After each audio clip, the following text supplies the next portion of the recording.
So I've been listening to the talk about contrast, and my question,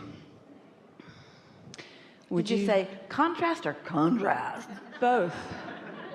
So with contrast, would you consider it rocket fuel?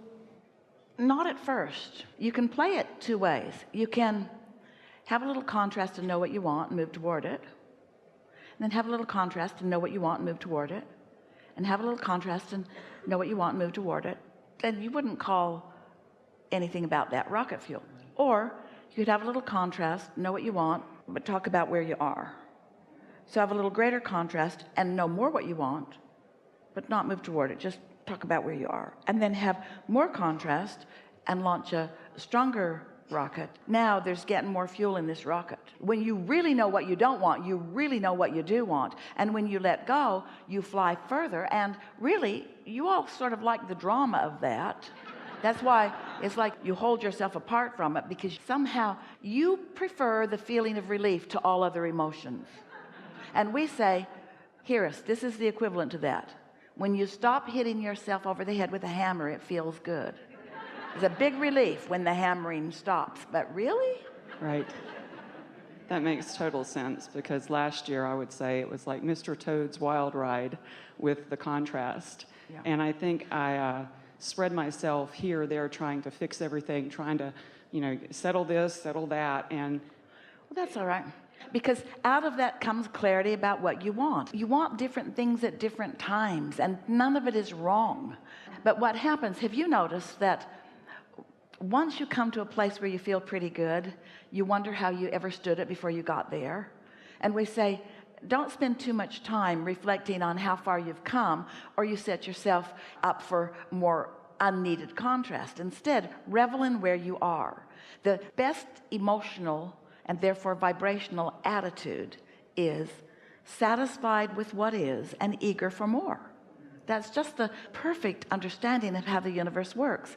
If I feel satisfaction, and where did we remind you that satisfaction comes from? Only one thing: moving, at least pointing in the direction of your desires. So satisfied with where I am because I'm looking forward, and eager for what experiences that's going to bring, what I'm going to get to witness. Yeah.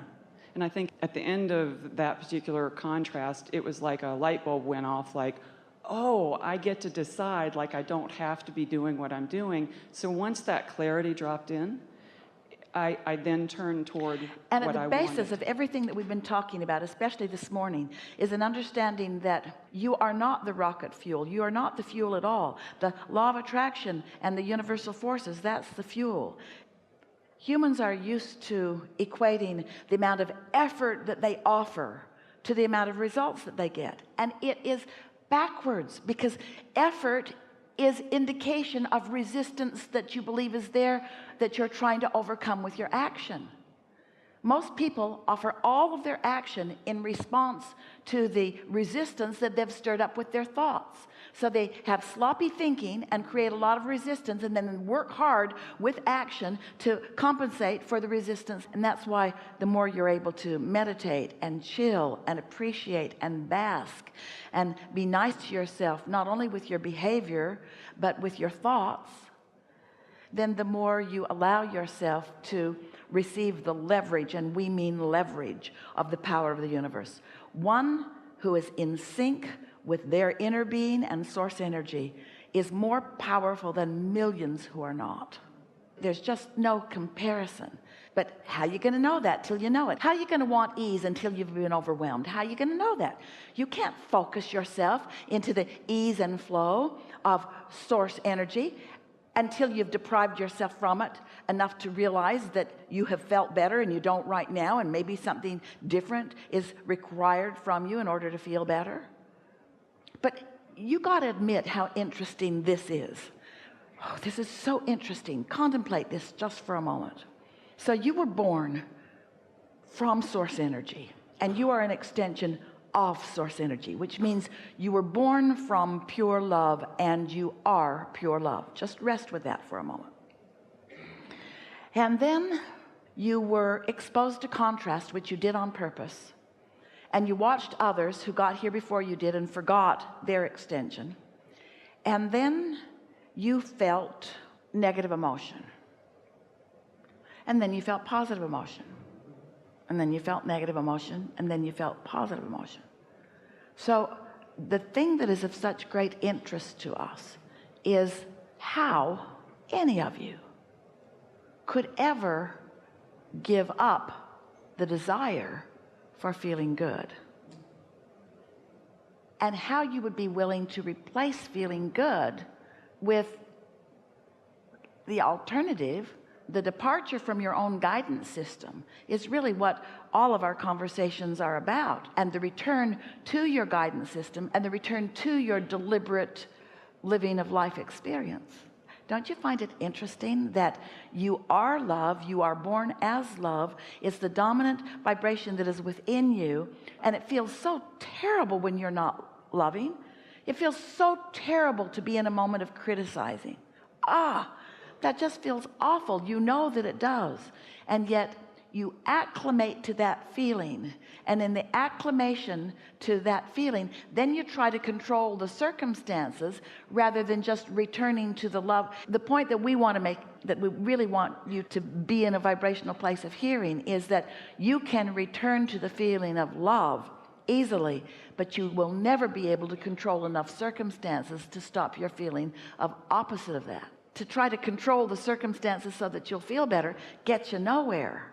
It's so much easier. We've talked about how you've lived enough life to know what you want and what you don't want, and you're very clear about what you want. And so instead of making a proclamation to yourself and to your non-physical counterpart and guiding yourself by paying attention to the way you feel, instead you decide to do it more like other humans do it. And you put out a proclamation, and these days with social media, you can get it out there. So you send out a proclamation to everybody on the planet that says, this is a picture of me, and there's a possibility you might meet me someday, and when you do, these are the things I need from you. Please print this off and keep this picture in your pocket, and every person meet, say, is it him, is it her, is it him, is it her? It's a lot to ask of the world, but it's sort of what you're doing. And now here's my list of things that I need. Please modify your behavior to please me, because I was born to be happy. Or you can just not try to control any of them, and you can tune yourself to the frequency of your inner being, who is standing in the vibrational reality that you've created, and you can stand with all things wanted raining down around you. Now, why would you not choose that? We're asking a serious question. Why would you not choose that? Well, the answer is often, what would others think? And we say, are you kidding? Those that you needed to control that you can't control, now you're still worried about what they think? You got to give that up.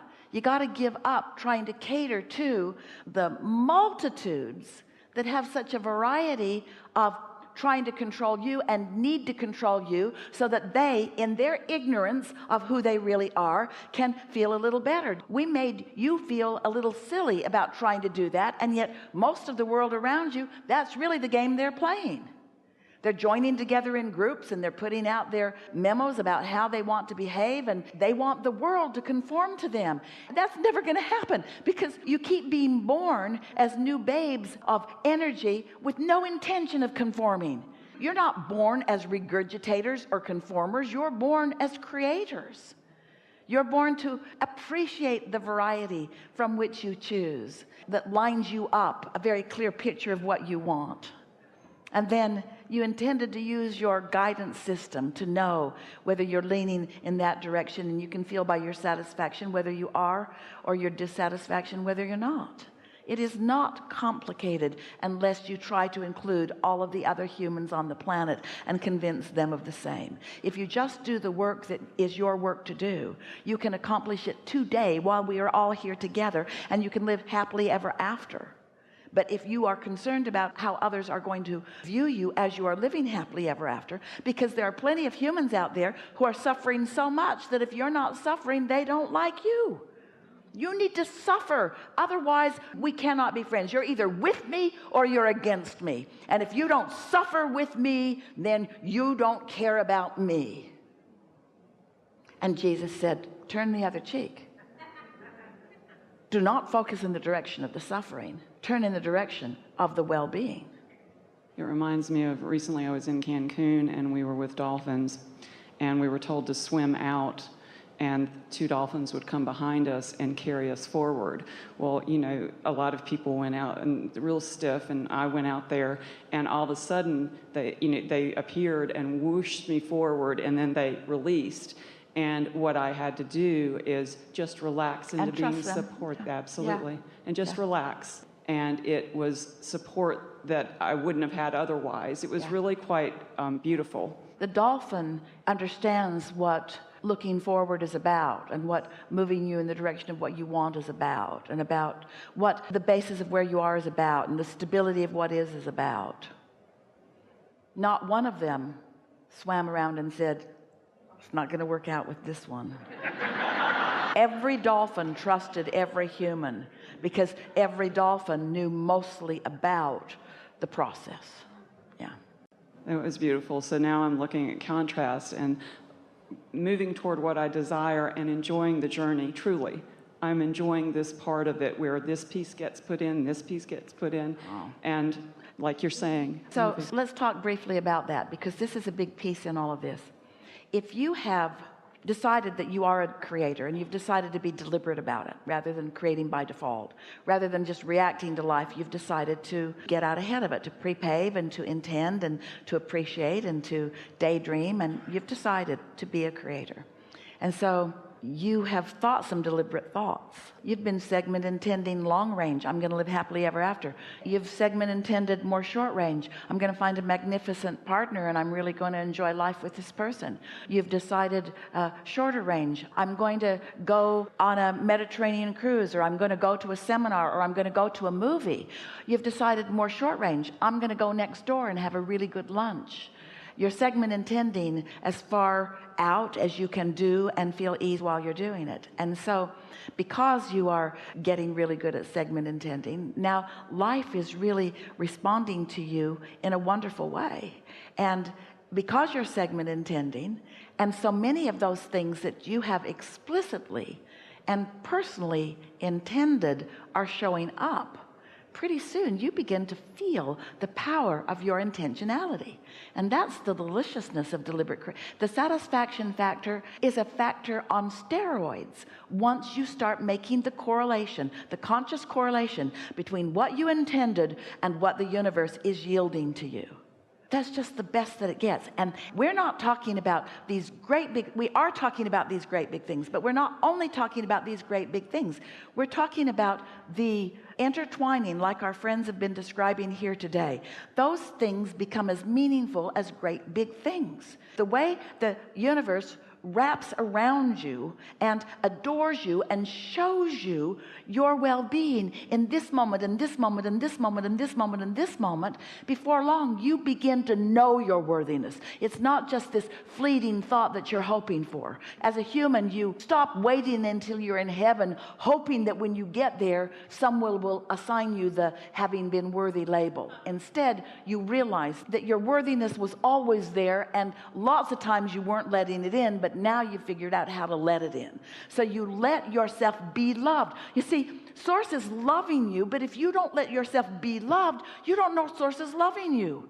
You got to turn on your radio and dial it into love, and then you feel loved, you see. Yeah. It's beautiful. Appreciate that. Yeah. Enough? Enough.